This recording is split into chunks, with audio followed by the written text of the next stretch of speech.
it's not always about the tornadoes. Severe thunderstorms around here can do a lot of damage, cause injuries, cause fatalities. So we have to be worried about lightning, flooding, high winds, hail. Lightning safety, there's a 30-30 rule. You see a flash of lightning, you hear thunder within 30 seconds, you're close enough to that storm to be struck by lightning. You need to get inside and then stay there until 30 minutes after the final clap of thunder is heard, because lightning can travel 10 miles ahead of or behind the storm. High wind safety. These guys are going to do the exact opposite of what we talked about before. They didn't stop. They drove into the squall line. They didn't park where they're facing directly into it.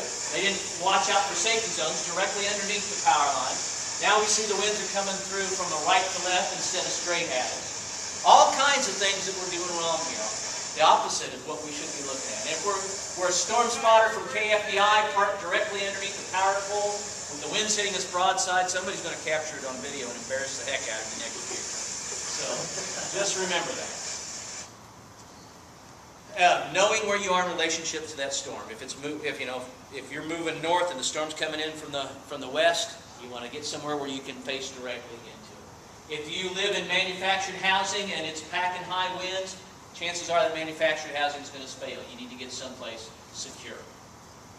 Flooding safety. We talked about it before. Flooding hits really fast. These people saw it coming, they didn't hesitate, they survived. These people did hesitate, they won't.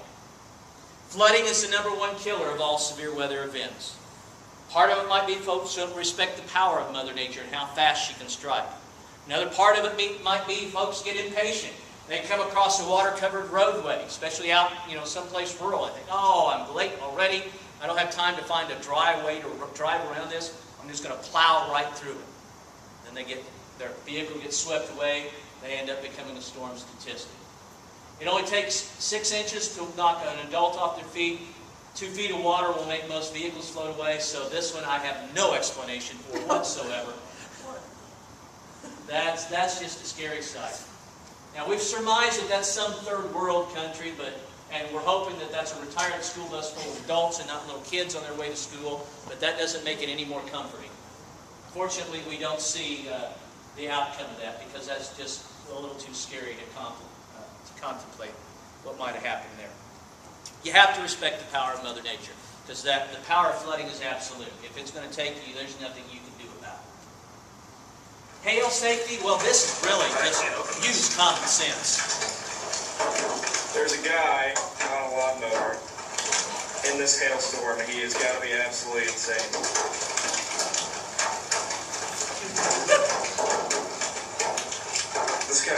These hailstones are huge, and this guy is still on the lawn.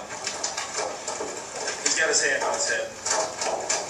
No, he just pulled his shirt up over his head. You're telling me what you're talking. Like I say, again, I don't know what to think about that one either. His wife might have said, you get that lawn mowed come hell or high water, and he thought she said hail or high water. I don't know. Just use common sense. Know where the storm is. Know if it's moving your way or not. Know what it's packing. High winds, hail, tornadoes, we hope not. But whatever it is. Then get inside, stay in shelter, stay away from windows, keep yourself safe. Just to kind of wrap everything up, we talked about awareness as part of ACEs, but awareness is really overarching on all this. Because it's all keys on that. If we're not aware of what's going on, none of the rest of it matters. So knowing what's out there, knowing what to expect is a big part of it. You have to have multiple ways of receiving that information. Whether you can't rely on just one because what happens if it goes out? National Weather Service is great for it. The NOAA weather radio that they offer is wonderful for waking you up in the middle of the night. Hopefully everybody has some layer to their warning system that's going to wake them up in the middle of the night. Maybe you sign up for text message alerts and the cell phone going off is going to be what it is. I don't know. I hope it's not going to be the sirens, because the sirens were not designed to be heard inside. They are outdoor warning devices designed to alert people who are outside something bad is coming. You need to get inside to a radio or TV and find out exactly what it is. You might be lucky and they might wake you up, but don't count on that going to be what's going to wake you up in the middle of the night. Make sure you get a weather radio or something that's going to take care of that. And then still, don't rely on just one. When we're awake, we might like the internet, but let's know where we're going to turn to on the local media. Let's sign up for anything that's going to alert us when we're awake. away from our normal media sources, if we can get a text message alert or something like that. I really appreciate you guys putting up with me again this year. Thank you again for a wonderful lunch. And I'm sorry I kept you here a little past 1 o'clock. Did anybody have any questions? What all, you say you knew about these tornadoes that come by maybe how long in advance? Well, on the April 14th storm, they started talking about that the Saturday beforehand. Okay. They said that, we can tell already, it looks like maybe about a week from now, all the forces are going to come together just right over the central part of the U.S. And they know about how accurate is the location for it. Did you know about the April 14th? Well, they phrase their wording on the location very carefully. They'll give you a very wide area, like there was kind of a bullseye with different colors, and the closer you got to the center of the bullseye, the brighter the colors got for the higher the danger. By Saturday afternoon, we had the darkest part of the bullseye was kind of an ellipse shape from northern Oklahoma all the way up into southern Nebraska and actually into western Iowa. And what they'll tell you is that and then they'll give you percentages. Like I think it was like a 40% chance or a 50% chance of any area within 25 miles of a point within this is as a danger for a tornado. I mean, and if you looked at it afterwards and you plotted the tornado tracks compared to where that oval was, it was right on line. They're not good enough where they can say, okay, the tornado is going to develop, just southwest of Wichita and move off to the northeast. They just know, generally speaking, where the area geographically is and can give us that much warning at least. So we didn't know for sure that Sedgwick County was going to be hit that day, but we knew that if we weren't, it was probably going to be one of our neighbors right around us. How much time did the folks in Joplin? Joplin is an interesting study. The tornado sirens in Joplin went off 30 minutes. The first time they went off was 30 minutes prior to the tornado hitting. Now, it actually turned out to be for an unrelated tornado that skirted Joplin to the north. But the folks in Jasper County, if they'd have been paying attention and saying, okay, why are the sirens going off, and gone in, they would have realized it was a tornadic storm, and hopefully, that would have put them on a heightened sense of alert. The sirens went off again only minutes before the actual Joplin tornado moved into town. But the weather guys were covering it.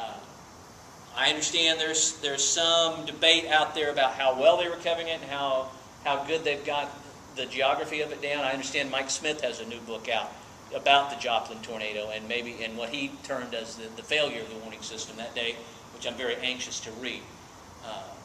But my understanding is that, like I said, the sirens went off about 30 minutes before the tornado eventually moved into Joplin area. So, But they didn't have a 2-day warning? well, no.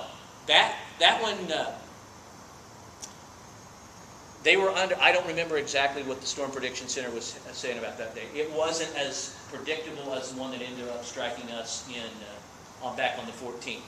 But I do know, because those storms that eventually struck Joplin actually started over here in south central Kansas. And I know we had been on a heightened alert that day for the risk of severe weather. We weren't necessarily expecting tornadoes here, but we knew there was a possibility of strong into severe thunderstorms. And that included all the way over across southeast Kansas, which is where these storms eventually tracked and moved into it. Yeah, that storm that hit Joplin actually started over here close to Wichita. So if anybody had been paying attention to the weather and watching it and the history of the damage it was doing, they shouldn't have been surprised when it ended up doing a lot of damage. I think, that's not fair. We were surprised that it ended up becoming a monster EF5 tornado as it struck Joplin. Do you know of any place that you could get a poster that shows the cloud formations? Yes. Well, you mean specifically like what we talked about in here with the supercell features and stuff like that? You've got the whole thing and it tells you what each level is called and how high they are. The National Weather Service office out here at the airport, they're on Tyler Road over here by Texas Solver Golf Course. They have a neat little poster that has all the different names for the clouds and their characteristics and their features. So I've got grandkids who are interested. Yeah. You just stop in out there, they've got a whole stack of them. They're probably, that big type of thing, not a huge wall one, but certainly big enough. Anybody else? All right, Ron and Todd, I appreciate you guys having back out here again this year, and hopefully we'll do it again next year. Maybe I can cut it down to be a little bit shorter and get you guys out of here on time. Sorry about that.